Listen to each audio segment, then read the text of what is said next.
Hello everyone, ಇದು ನಿಮ್ಮ ನೇತ್ರ. ಬಿಗ್ ಬಾಸ್ ಅವ್ರ ಕಡೆಯಿಂದ ಬೆಳಿಗ್ಗೆ ಪ್ರೋಮೋ ಬಿಟ್ಟಿದ್ರು. ನಮ್ಮ ಶೋಭಾ ಶೆಟ್ಟಿ ಅವರು ವಾಲಂಟರಿ ಆಗಿ ಅವ್ರಾಗ ಅವರೇನೆ ಶೋನ ಬಿಟ್ಟು ಬರ್ತೀನಿ, I will quit Bigg Boss ಅಂತ ಒಂದು ಸ್ಟೇಟ್ಮೆಂಟ್ ಪಾಸ್ ಮಾಡ್ತಾರೆ. ಸುದೀಪ್ ಸರು ಸಿಕ್ಕಾಪಟ್ಟೆ ಆರ್ಗ್ಯೂ ಮಾಡ್ತಾರೆ, ಅವರಿಗೆ ಅರ್ಥ ಮಾಡಿಸೋ ಪ್ರಯತ್ನ ಕೂಡ ಪಡ್ತಾರೆ ಅನ್ನೋದು ನಾವು ಪ್ರೋಮೋಲ್ ನೋಡಿದಾಗನೇ ಗೊತ್ತಾಗುತ್ತೆ. ಬಟ್ ಈಗ ಅಫಿಷಿಯಲಿ ಕನ್ಫರ್ಮ್ ಆಗಿದೆ, ಶೋಭಾ ಶೆಟ್ಟಿ ಅವರೇನೆ ಎಲಿಮಿನೇಟ್ ಆಗಿದ್ದಾರೆ ಅಂತ ಕೇಳಿ ಬರ್ತಾ ಇದೆ. ಲೈಫು ಇಷ್ಟೇನೆ ಅನ್ನೋ ಒಂದು ಇನ್ಸ್ಟಾಗ್ರಾಮ್ ಚಾನಲ್ ಅಂತೂ ನೈಟಲ್ಲೇನೆ ಅಪ್ಲೋಡ್ ಮಾಡಿಬಿಟ್ಟಿದ್ದಾರೆ, ಈ ಥರ ಶೋಭಾ ಶೆಟ್ಟಿ ಅವರು ವಾಲಂಟ್ರಿ ಆಗಿ ಬಿಗ್ ಬಾಸ್ ಇಂದ ಆಚೆ ಬರ್ತಿದ್ದಾರೆ ಅಂತ. ಅವ್ರು ಪೋಸ್ಟ್ ಮಾಡೋದು most of the times actually correct ಇರುತ್ತೆ. ಯಾವಾಗ್ಲೂ ರಾಂಗ್ ಆದಂಗೆ ನನಗಂತೂ ಅನಿಸಲ್ಲ. ಬಿಗ್ ಬಾಸ್ ರಿಲೇಟೆಡ್ ಆಗಲಿ, ಯಾವುದೇ ರಿಲೇಟೆಡ್ ಆಗಲಿ, ಅವ್ರು ಪೋಸ್ಟ್ ಮಾಡಿದಾಗ ಜನಗಳ ಅಭಿಪ್ರಾಯ ಏನಿರುತ್ತೆ, ಏನಂದರೆ ರಿಯಲ್ ಆಗಿ ಏನಾಗಿರುತ್ತೆ ಅದ್ರ ಬಗ್ಗೆನೇ ಆ್ಯಕ್ಚುಲಿ ಪೋಸ್ಟ್ ಮಾಡ್ತಾರೆ. ಸೊ ಅವರು ಕೂಡ ಅಫಿಷಿಯಲಿ ಪೋಸ್ಟ್ ಮಾಡಿದ್ದಾರೆ, ಈ ಥರ ಐಶ್ವರ್ಯ ಅವರು ಎಲಿಮಿನೇಟ್ ಆಗಬೇಕಾಗಿತ್ತು, ಬಟ್ ಆದರೆ ಇಲ್ಲಿ ಶೋಭಾ ಶೆಟ್ಟಿ ಅವರು ಎಲಿಮಿನೇಟ್ ಆಗಿದ್ದಾರೆ ಅಂತ ಒಂದು ಪೋಸ್ಟ್ ಅಂತೂ ಮಾಡಿದ್ದಾರೆ. ಯಾವ್ದು ನಿಜ ಯಾವ್ದು ಸುಳ್ಳು ಅಂತ ಗೊತ್ತಿಲ್ಲ. ಬಟ್ ನನಗೆ ಶೋಭಾ ಶೆಟ್ಟಿ ಅವರು ಇರಬೇಕಾಗಿತ್ತು ಬಿಗ್ ಬಾಸ್ ಮನೇಲಿ ಅಂತ ಅನ್ನಿಸ್ತು. ಯಾಕಂದರೆ ನಾನೇ ನನ್ನ ವಿಡಿಯೋಲಿ ಎಷ್ಟೊಂದು ಸಲ ಹೇಳಿದ್ದೀನಿ, ಅವರು ಸ್ಟಾರ್ಟಿಂಗಲ್ಲಿ ಬಂದಾಗ ಒಂದು ಹವಾ ಕ್ರಿಯೇಟ್ ಮಾಡಿದರು, ಒಂದು ಮಾರ್ಜಿನ್ ಸೆಟ್ ಮಾಡಿದರು ಅವ್ರಿಗೆ. ಈ ವಾರ ಆ್ಯಕ್ಚುಲಿ ಯಾಕೆ ಡೌನ್ ಆದರು ಅಂತಲೇ ಅರ್ಥ ಆಗಲಿಲ್ಲ. ಯಾಕಂದರೆ ಶೋಭಾ ಶೆಟ್ಟಿ ಅವರಷ್ಟೇ ಅಲ್ಲ, ಬೇರೆಯವ್ರು ಯಾರೂ ಕೂಡ ಅಷ್ಟೊಂದು ಮನೇಲಿ ಪಾರ್ಟಿಸಿಪೇಷನ್ ಮಾಡಿರಲ್ಲ. ಯಾಕಂದರೆ ಈ ಸಲ ಕೊಟ್ಟಿರೋ ಟಾಸ್ಕ್ ಹಂಗಿತ್ತು. ಜಾಸ್ತಿ ಬಂದ್ಬಿಟ್ಟು ವೆಯ್ಟೇಜು ನಮ್ಮ ಮಂಜಣ್ಣ ಮತ್ತು ಮೋಕ್ಷಿತಗೇನೆ ಇತ್ತು. ಇನ್ಯಾರಿಗೂ ಅಷ್ಟೊಂದು ಸ್ಕೋಪ್ ಸಿಗಲಿಲ್ಲ. ಅಲ್ಲಿ ಅಷ್ಟೋ ಇಷ್ಟೋ ಸ್ಕೋಪ್ ತಗೊಂಡಿದ್ದು ನಮ್ಮ ಗೋಲ್ಡ್ ಸುರೇಶ್ ಅವರು, ತ್ರಿವಿಕ್ರಮ್ ಅವರು ಮತ್ತು ರಜತ್ ಅವರು. ಈ 3 ಜನನೇ ಆ್ಯಕ್ಚುಲಿ ಸ್ವಲ್ಪ ಚೆನ್ನಾಗೇ ಮಿಕ್ಕಿರೋ ಕಂಟೆಸ್ಟೆಂಟ್ಸ್ಗೆ ಹೋಲಿಕೆ ಮಾಡಿದ್ರೆ ತುಂಬ ಆ್ಯಕ್ಟಿವ್ ಆಗಿದ್ರು, ತುಂಬ ಚೆನ್ನಾಗಿ ಪಾರ್ಟಿಸಿಪೇಟ್ ಮಾಡ್ತಾಯಿದ್ರು. ಇಷ್ಟು ಜನನ ಬಿಟ್ಟರೆ, ಈ 5 ಜನನ ಬಿಟ್ಟರೆ ಇನ್ನು ಮಿಕ್ಕಿದವ್ರು ಎಲ್ಲರದೂ ಅಷ್ಟೋ ಇಷ್ಟೋ ಪಾತ್ರನೇ ಈ ಎಂಟೈರ್ ವೀಕಲ್ಲಿ ಇದ್ದಿದ್ದು. ಬಟ್ ಇದೊಂದೇ ವೀಕ್ನ ಪರ್ಫಾರ್ಮೆನ್ಸ್ ತೊಗೊಂಡು ನಾನು ಆಚೆ ಇರೋ ಹೆಸರನ್ನ ಕಳ್ಕೊಳ್ತಾ ಇದ್ದೀನಾ, ಇಲ್ಲಾಂದರೆ ಆಚೆ ವೀಕಾಗಿ ಕಾಣ್ತಾ ಇದ್ದೀನಾ ಅಂತ ಓವರ್ ಥಿಂಕ್ ಮಾಡಿದ್ರ ಶೋಭಾ ಶೆಟ್ಟಿ ಅಂತ ನನಗನ್ಸುತ್ತೆ.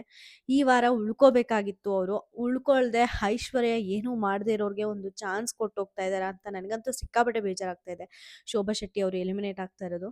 ಇದು ಯಾವುದೋ ಒಂದು ಸೀಸನಲ್ಲಿ ಡಾಕ್ಟರ್ ಬ್ರೋ ಅಲ್ಲ, ಬ್ರೋಗೌಡ ಅವ್ರಿಗೆ ಒಂದ್ಸಲ ಬಂದಾಗ ಈ ಥರ ಆಗಿತ್ತು. ಅವ್ರು ಎಲಿಮಿನೇಟ್ ಆಗಬೇಕಾದ್ರೆ ಬೇರೆ ಕಂಟೆಸ್ಟೆಂಟು ವಾಲಂಟ್ರಿಯಾಗಿ ಎಲಿಮಿನೇಟ್ ಆಗಿ ಹೋದ್ರು. ಅದೇ ರೀತಿ ಇನ್ನೊಂದು ಸಲ ಶೋಭಾ ಶೆಟ್ಟಿ ಅವರು ಮಾಡ್ತಾ ಇದ್ದಾರೆ.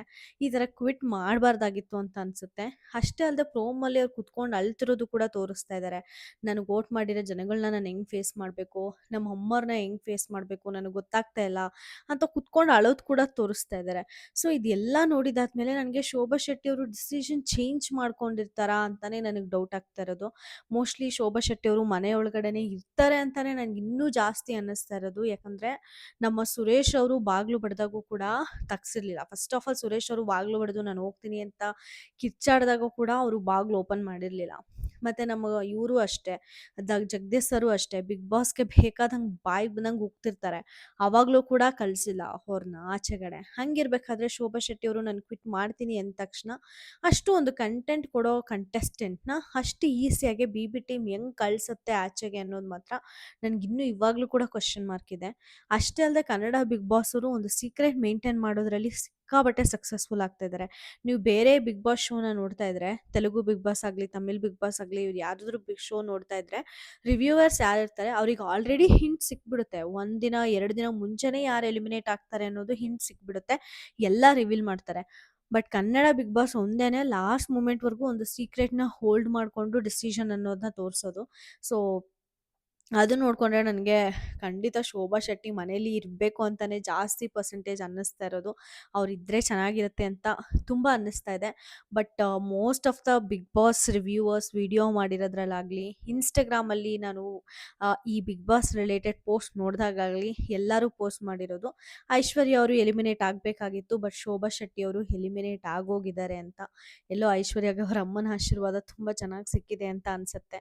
ಪೂಜೆ ಎಲ್ಲ ಮಾಡ್ಕೊಂಡಿದ್ರು. ಈ ವಾರ ಐಶ್ವರ್ಯ ಸಿಂಧೋಗಿ ಅವರು ಸೇವ್ ಆಗಿದ್ದಾರೆ. ಅವ್ರಿಗೆ ಆ್ಯಕ್ಚುಲಿ ಹೇಳ್ಬೇಕು ಅಂದರೆ ಒಂದು ಸೂಪರ್ ಡೂಪರ್ ಚಾನ್ಸು ಅವ್ರನ್ನ ಪ್ರೂವ್ ಮಾಡ್ಕೊಳ್ಳೋಕ್ಕೆ. ಯಾಕಂದರೆ ಐಶ್ವರ್ಯ ಸಿಂಧೋಗಿ ಅವರು ಸಮ್ 2 to 3 ವೀಕ್ಸ್ ಅಷ್ಟೇ ಇಂದನೇ ಅವರು ಜಾಸ್ತಿ ಡಲ್ಲಾಗಿ ಕಾಣಿಸ್ತಾ ಇರೋದು. ಅದಕ್ಕಿಂತ ಮುಂಚೆ ತುಂಬ ಅಂದರೆ ತುಂಬ ಚೆನ್ನಾಗಿ ಮಾಡಿದರು. ಪಕ್ಷ ಟಾಸ್ಕ್ ಅಂತ ಬಂದಾಗ ಸೀರಿಯಸ್ಲಿ ಹೈಲೈಟ್ ಆಗೋಗ್ಬಿಟ್ಟಿದ್ರು ಅವರು. ಸೊ ಅವರಲ್ಲಿ ಕೇಪಬಿಲಿಟಿ ಇದೆ, ಬಟ್ ಅವ್ರಿಗೆ ಚಾನ್ಸ್ ಸಿಗ್ತಿಲ್ಲ ಅಂತ ಅನಿಸುತ್ತೆ. ನೆಕ್ಸ್ಟ್ ವೀಕು ಫ್ಯಾಮಿಲಿ ವೀಕ್ ಆಗೋದಕ್ಕಿಂತನೂ ಒಂದು ಎಂಟರ್ಟೈನ್ಮೆಂಟ್ ಟಾಸ್ಕ್ ಅನ್ನೋದಾಗಲಿ, ಇಲ್ಲಾಂದರೆ ಯಾವುದಾದ್ರೂ ಒಂದು physical task, high physical task ಕೊಡೋದಾಗಲಿ ಇಟ್ಟು ಎಲ್ಲ ಕಂಟೆಸ್ಟೆಂಟ್ಸ್‌ಗೂ ಈಕ್ವಲ್ ಆಗಿ ಪಾರ್ಟಿಸಿಪೇಟ್ ಮಾಡುವಂಥ ಅವಕಾಶ ಕೊಟ್ರೆ, ಅದನ್ನ ಐಶ್ವರ್ಯ ಅವರಾಗ್ಲಿ, ಶಿಶಿರ್ ಅವರಾಗ್ಲಿ ಚೆನ್ನಾಗಿ ಯೂಸ್ ಮಾಡ್ಕೊಂಡ್ರೆ ಅವರ ಗೇಮ್ ಬೂಸ್ಟ್ ಆಗೋ ಚಾನ್ಸಸ್ ಇರುತ್ತೆ. ಇಲ್ಲಾಂದ್ರೆ ಡೆಫಿನೆಟ್ಲಿ ಅದು ಸಪ್ಪೆ ಸಪ್ಪೆನೇ ಹೊಡೆಯುತ್ತೆ. ನಮ್ಮ ಶಿಶಿರ್ ಅವ್ರಿಗೆ ಬಾಟಮ್‌ಗೆ ತರೋದು ಕೂಡ ಅದೇ ರೀಸನು. ನಮ್ಮೆಲ್ಲರಿಗೂ ಗೊತ್ತು ಶಿಶಿರ್ ಅವರು 3 ಆರ್ 4th ಪೊಸಿಷನ್ ಅಲ್ಲೇನೇ ಇದ್ರು ವೋಟಿಂಗ್ ಲಿಸ್ಟಲ್ಲಿ ಎಂಟೈರ್ ವೀಕಲ್ಲಿ ಅಂತ. ಸೊ ಅವರು ಬಾಟಮ್ 2ಗೆ ಬರೋದು ಚಾನ್ಸೇ ಇಲ್ಲ. ಅವ್ರಿಗೊಂದು ಲೆಸನ್ ಕಳಿಸ್ಬೇಕು. ಅವರು ಒಂದು ಸ್ವಲ್ಪ ಚೆನ್ನಾಗಿ ಕ್ವಿಕ್ಕಾಗಿ ಗೇಮ್ ಆಡಬೇಕು ಅನ್ನೋದೇ ಬಿಗ್ ಬಾಸ್ ಅವ್ರ ಟೀಮ್‌ನ ಉದ್ದೇಶ ಆಗಿರುತ್ತೆ. ನಿಮ್ಮೆಲ್ಲರಿಗೂ ಗೊತ್ತು ಮೋಕ್ಷಿತನ ಬಾಟಮ್ 2ಗೆ ತಂದಾಗ ಮೋಕ್ಷಿತ್ ಅವ್ರು ಇವಾಗ ಹೆಂಗ್ ಆಡ್ತಾ ಇದ್ದಾರೆ, ಮತ್ತೆ ಭವ್ಯ ಅವ್ರನ್ನ ಬಾಟಮ್ 2ಗೆ ತಂದಾಗ ಭವ್ಯ ಅವ್ರು ಹೆಂಗ್ ಆಡ್ತಿದ್ದಾರೆ ಅನ್ನೋದು. ಭವ್ಯಗೆ ತ್ರಿವಿಕ್ರಮ್ ಜೊತೆ ಇರೋದೇ ಮುಳ್ವಾಗ್ತಾ ಇದೆಯಾ ಅಂತ ಅನ್ನಿಸ್ತಾ ಇದೆ. ಯಾಕಂದ್ರೆ ಭವ್ಯ ಯಾವತ್ತೂ ಬಂದು ಡ್ಯಾನ್ಸ್ ಆಡ್ತಾ ಇರ್ಲಿಲ್ಲ. ಮಾರ್ನಿಂಗ್ ಸಾಂಗ್ಗೆ ಎಲ್ಲನ. ಬಟ್ ರಜತ್ ಬಂದಾಗ್ಲಿಂದ ತುಂಬಾ ಚೆನ್ನಾಗಿ ಡ್ಯಾನ್ಸ್ ಆಡ್ತಾರೆ. ನಿನ್ನೆ ಅಂತೂ ಸಿಕ್ಕಾಪಟ್ಟೆ ಚೆನ್ನಾಗಿ ಆಡಿದ್ರು. ಸಾಟರ್‌ಡೇ ಎಪಿಸೋಡಲ್ಲಿ ಭವ್ಯ ಡ್ಯಾನ್ಸ್ ನೋಡಿದ್ರೆ ನನಗೆ ಖುಷಿ ಆಯ್ತು. ತ್ರಿವಿಕ್ರಮ್ ಜೊತೆ, ರಜತ್ ಜೊತೆ ಎಲ್ಲರ ಜೊತೆನೂ ಸೇರ್ಕೊಂಡು ತುಂಬಾ ಚೆನ್ನಾಗಿ ಆಡ್ತಾ ಇದ್ದಾರೆ. ಸೊ ಒಂದು ರಜತ್ ಅವ್ರ ಜೊತೆ ಇದ್ರೆ ಸ್ವಲ್ಪ ರಗಡಾಗಿರೋ ಭವ್ಯ ಆಚೆ ಬರ್ತಾರಾ ಅಂತ ಅನ್ನಿಸ್ತಾ ಇದೆ ನನಗೆ. ತ್ರಿವಿಕ್ರಮ್ ಜೊತೆ ಇದ್ರೆ ಅವ್ರಿಗೆ ಹೆಂಗ್ ಅನ್ಕೊಂಡಿದ್ದಾರೆ ಅಂದ್ರೆ ತ್ರಿವಿಕ್ರಮ್ ಗ್ರೇಟು. ನಾನು ತ್ರಿವಿಕ್ರಮ್ ಜೊತೆ ಇದ್ರೆ ಸಜೆಷನ್ ತಗೋಬಹುದು. ನಾನಿನ್ನೂ ಚಿಕ್ಕ ಬೇಬಿ ಅನ್ಕೊಂಡಿದ್ದಾರೆ. ಬಟ್ ಸಜೆಷನ್ಸ್ ತಗೊಳ್ಳೋದಾಗ್ಲಿ ಬುದ್ಧಿವಂತೆ ಸಿಕ್ಕಾಪಟ್ಟೆ ಭವ್ಯ ಅವರು ಇದ್ದಾರೆ. ಅದನ್ನ ಅರ್ಥ ಮಾಡ್ಕೊಂಡು ಸ್ವಲ್ಪ ಚೆನ್ನಾಗಿ ಆಡ್ಬೇಕು ಭವ್ಯ ಅವ್ರು ಇನ್ನೂನು. ಟಾಪ್ 5 ಅಂತೂ ಬಂದೇ ಬರ್ತಾರೆ ನೋ ಡೌಟು. ಬಟ್ ಅವರು ಎಲ್ಲಾರನ್ನೂ ಎದುರಾಕೊಂಡು ಆಡಿದ್ರೆ ಭವ್ಯ ಆಕ್ಚುಲಿ ವಿನ್ನರ್ ಕಂಟೆಸ್ಟೆಂಟು. ಅದೊಂದು ಸ್ವಲ್ಪ ಅವ್ರು ಅರ್ಥ ಮಾಡ್ಕೊಂಡ್ರೆ ಚೆನ್ನಾಗಿರುತ್ತೆ. ಅದನ್ನೇ ಬಿಗ್ ಬಾಸ್ ಅವರು ಅರ್ಥ ಮಾಡ್ಸಕ್ಕೆ ಬಾಟಮ್ 2 ವರೆಗೂ ಅವ್ರನ್ನ ತಗೊಂಡ್ ಬಂದಿರ್ತಾರೆ. ಅಷ್ಟು ಆದ್ಮೇಲೆ ಡೆಫಿನೆಟ್ಲಿ ಅವ್ರ ಗೇಮು ಕೂಡ ತುಂಬಾ ಇಂಪ್ರೂವ್ ಆಗಿದೆ. ಈ ಸಲ ಶಿಶಿರ್ ಅವ್ರಿಗೂ ಕೂಡ ಅದೇ ಪ್ರಯತ್ನನ ಬಿಗ್ ಬಾಸ್ ಟೀಮ್ ಪಡ್ತಾರೆ. ಐ ಥಿಂಕ್ ಶಿಶಿರ್ ಅವರು ಬದಲಾಗ್ತಾರೆ. ಐಶ್ವರ್ಯದಿಂದ ದೂರ ಇರೋಕ್ಕೆ ಟ್ರೈ ಮಾಡ್ತಾರೆ. ಆಲ್ರೆಡಿ ತುಂಬ ಸಿಕ್ಕಾಪಟ್ಟೆ ಸಲ ಹಿಂಟ್ ಸಿಕ್ಕಿದೆ ಸುದೀಪ್ ಸರ್ ಇಂದನೂ ಕೂಡ ಸ್ವಲ್ಪ ದೂರ ಇರಿ ಅಂತ. ಬಟ್ ಐಶ್ವರ್ಯ ಸಿಂಧೋಗಿ ಅವರು ಅವ್ರಿಗೆ ಹಾಳು ಮಾಡ್ಕೊಳ್ಳೋದಲ್ಲದೆ ಶಿಶಿರ್ ಅವ್ರ ಗೇಮ್ನು ಕೂಡ ಹಾಳು ಮಾಡ್ತಾ ಇದ್ದಾರೆ ಅಂತಲೇ ಹೇಳ್ಬೋದು. ಈ ವಾರ ಇದನ್ನೆಲ್ಲ ನೋಡಿದ್ರೆ ಇವ್ರು ಬಾಟಮ್ 2 ಬಂದಾಗ ಐಶ್ವರ್ಯ ಎಲಿಮಿನೇಟ್ ಆಗಿದ್ರೆ ನಿಜವಾಗ್ಲೂ ಚೆನ್ನಾಗಿರ್ತಾ ಇತ್ತು. ಶಿಶಿರ್ ಅವ್ರ ಗೇಮು ಡೆಫಿನೆಟ್ಲಿ ಒಂದು ಲೆವೆಲ್‌ಗೆ ಖಂಡಿತ ಚೇಂಜ್ ಆಗಿರೋದು. ಬಟ್ ನಮ್ಮ ಶೋಭಾ ಶೆಟ್ಟಿ ಅವರ ತಗೊಂಡಿರೋ ಡಿಸಿಷನ್ ಮಾತ್ರ ಸೀರಿಯಸ್ಲಿ ವರ್ಸ್ಟ್ ಅಂತಾನೆ ಹೇಳಕ್ ಇಷ್ಟಪಡ್ತೀನಿ. ಕಿಚ್ಚ ಸರು ನಮ್ಗಲ್ಲಿ ಗರಂ ಆಗಿ ತುಂಬಾ ಅವರಿಗೆ ಗೈಡೆನ್ಸ್ ಕೊಡೋದು ಕೂಡ ನಾವು ನೋಡ್ತಾ ಇದ್ದೀವಿ. ಹೇಳ್ತಾರೆ ಅವರು, ಫಸ್ಟ್ ಆಫ್ ಆಲ್ ನೀವು ಯಾಕೆ ಬಂದಿದ್ದೀರಾ ಈ ಮನೆಗೆ, ಯಾರಿಗೋಸ್ಕರ ಬಂದಿದ್ದೀರಾ ಅನ್ನೋದನ್ನ ನೆನೆಸ್ಕೊಳ್ಳಿ, ಯಾಕೆ ಬಂದಿದ್ದೀರಾ ಅನ್ನೋ ಉದ್ದೇಶನ ಮರ್ತೋಗ್ಬೇಡಿ ಅಂತ ಅಷ್ಟು ಹೇಳಿದ್ರು ಕೂಡ ಕ್ವಿಟ್ ಮಾಡ್ತೀನಿ ಅಂದಾಗ ಸರ್ ಗರಂ ಆಗೋದು ಮಾತ್ರ ನಮಗೆ ಕ್ಲಿಯರ್ ಆಗಿ ಗೊತ್ತಾಗ್ತಾ ಇದೆ. ಸರಿ ನನ್ನಿಂದ ಅವ್ರು ಡೋರ್ ಓಪನ್ ಮಾಡ್ತೀನಿ ಅಂತ ಓಪನ್ ಕೂಡ ಮಾಡಿಸ್ತಾರೆ. ನನಗೆ ನಿಜವಾಗ್ಲೂ ಅನ್ನಿಸ್ತಾ ಇರೋದು ಶೋಭಾ ಶೆಟ್ಟಿ ಬಂದಿರಬಾರ್ದು ಅಂತಾನೆ. ನೋಡಿದ್ರೆ ಕನ್ಫರ್ಮ್ ಆಗ್ತಾ ಇದೆ ಶೋಭಾ ಶೆಟ್ಟಿ ಅವರು ಬಂದಿದ್ದಾರೆ ಅಂತ. ಬಟ್ ಹೋಪ್‌ಫುಲಿ ಅವ್ರು ಬಂದಿರಬಾರ್ದು ಅಂತ ನಾನು ಬಯಸ್ತಾ ಇದ್ದೀನಿ. ನಿಮ್ಗೆ ಏನನ್ನತ್ತ ಅನ್ನಿಸ್ತು? ಶೋಭಾ ಶೆಟ್ಟಿ ಅವರು ಮನೆಯಿಂದ ಆಚೆ ಬಂದಿದ್ದಾರಾ ಇಲ್ವಾ ಅನ್ನೋದನ್ನ ನನಗೆ ಕಮೆಂಟ್ ಸೆಕ್ಷನಲ್ಲಿ ತಿಳಿಸಿ. ನಿಮಗೆ ಈ ವಿಡಿಯೋ ಇಷ್ಟ ಆದರೆ ದಯವಿಟ್ಟು ಲೈಕ್, ಶೇರ್ ಆ್ಯಂಡ್ ಸಬ್ಸ್ಕ್ರೈಬ್ ಅಂತ ಹೇಳ್ತಾ ನಾನು ಈ ವಿಡಿಯೋನ ಮುಗಿಸ್ತಾ ಇದ್ದೀನಿ. Thank you so much.